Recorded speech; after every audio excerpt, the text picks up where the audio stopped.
Bonjour, c'est Thierry Frémaux sur la radio du cinéma.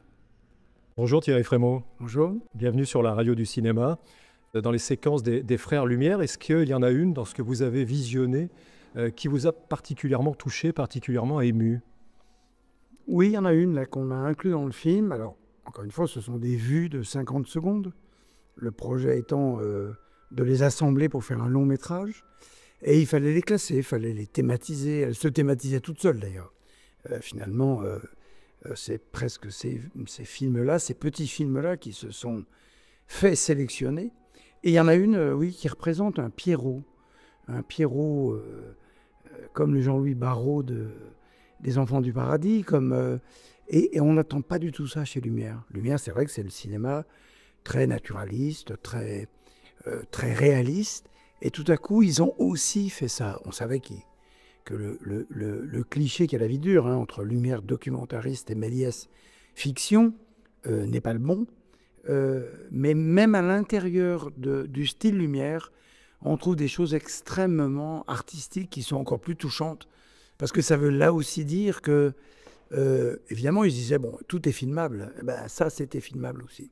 Quels étaient les plus grands défis techniques à relever pour la restauration de ces films qui ont 130 ans?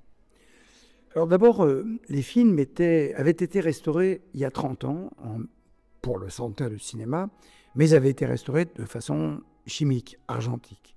Là, évidemment, la technologie numérique permet aujourd'hui, par l'intermédiaire de scans, enfin on sait faire ça depuis quand même quelques années, et donc il fallait un peu régénérer. C'est vrai que maintenant, et au Festival Lumière à Lyon, on en est spécialistes, on montre des restaurations de restauration. Et le grand défi technique, il est à la fois technique et philosophique. C'est-à-dire que sur l'ensemble de la filmographie Lumière, c'est 2000 films, hein, 1500 films officiels, et puis quelques centaines hors catalogue, on a tout.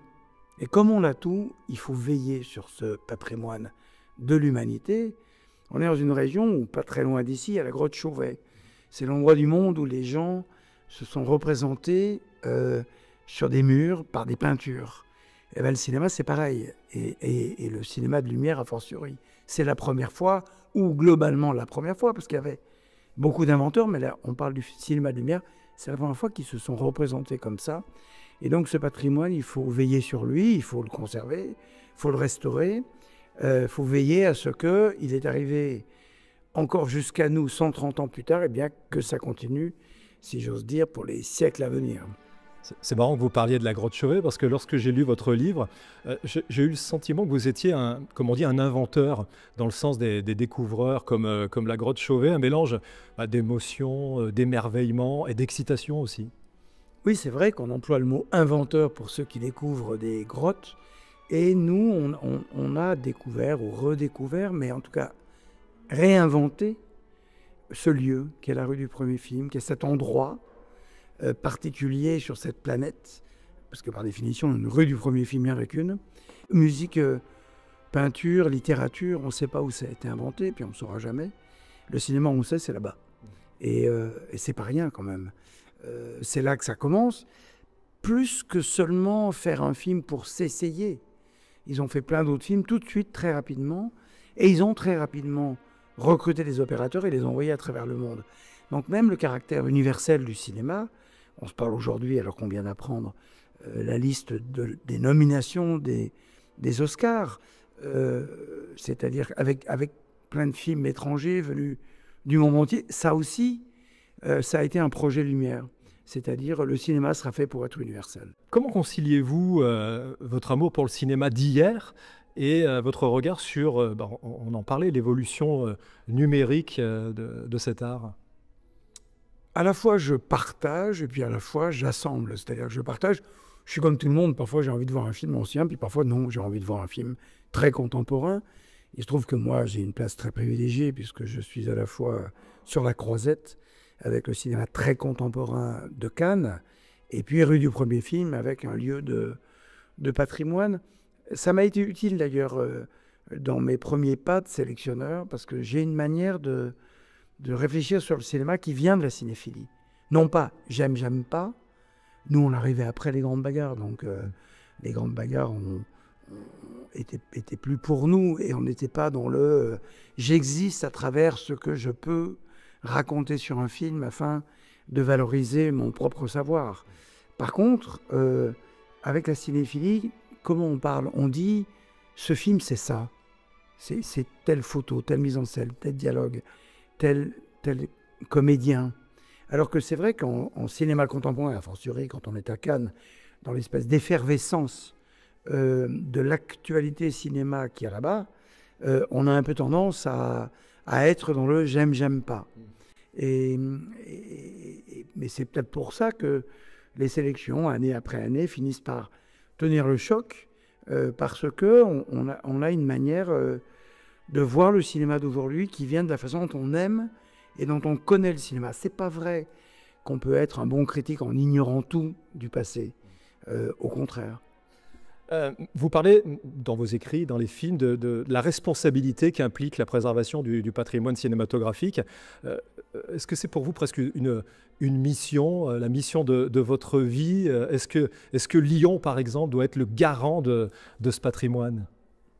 Oui, je dirais que Lyon est le garant du patrimoine, Paris aussi, la Cinémathèque française aussi, comme si Cannes, mais aussi Venise, mais aussi d'autres grands festivals, étaient les garants de la création contemporaine. Oui, alors moi j'ai pas eu beaucoup à réfléchir. Quand on est là-bas, c'est magique. C'est évident qu'on pense à ça. C'est évident qu'on se dit il faut préserver ce patrimoine, il faut le sauver et il faut le rendre, il faut le restituer. C'est ce que je fais avec ce long métrage, qui est le deuxième, pour en faire 20, tellement il y a des films. Après, je ne vais pas vous dire que tous les films sont extraordinaires. On a aussi choisi parmi les plus beaux, mais il y en a plein, des absolument magnifiques.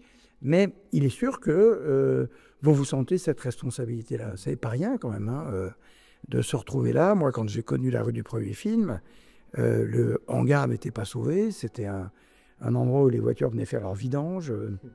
La rue du premier film, tout le monde s'en fichait. Et le Château Lumière était à moitié fermé. Donc oui, c'est venu à ma génération d'être à la fois un peu poussé par ceux d'avant nous, dont je parle dans ce livre, Bernard Charder, Raymond Chirat, Bertrand Tavernier, je parle des Lyonnais, Paul Génard. Mais après, ils nous ont passé le relais, et là, c'était à nous de le faire. Après des années, toutes ces années au service du cinéma, qu'est-ce qui nourrit encore votre enthousiasme? De me dire que ça fait longtemps que je n'ai pas fait pour moi-même une intégrale Billy Wilder, que je reverrai bien tous les films de Murnau, et je vous mets de côté à tous ces chefs-d'œuvre de la littérature. Donc non, l'histoire du cinéma est infinie. Infini est le potentiel de programmation, infini est la magnificence des œuvres, et infini est ce partage, cette pédagogie qu'on a à faire avec le public, et en particulier le jeune public qui, lui, heureux jeune public, a encore tout à découvrir. J'aimerais bien être à sa place, moi. Vous savez comment vous allez célébrer ces 130 ans du cinéma à Cannes? On ne va pas forcément les célébrer à Cannes. À Cannes, c'est le cinéma contemporain. Mais l'histoire du cinéma, parce que ce n'est pas 130 ans de la naissance du cinéma, c'est 130 années de cinéma. Et là, oui, on parle avec plein de gens. Il y a plein de gens qui vont vouloir faire des choses jusqu'en plein de pays étrangers, donc ça va être bien. Merci Thierry Frémaux. Merci à vous.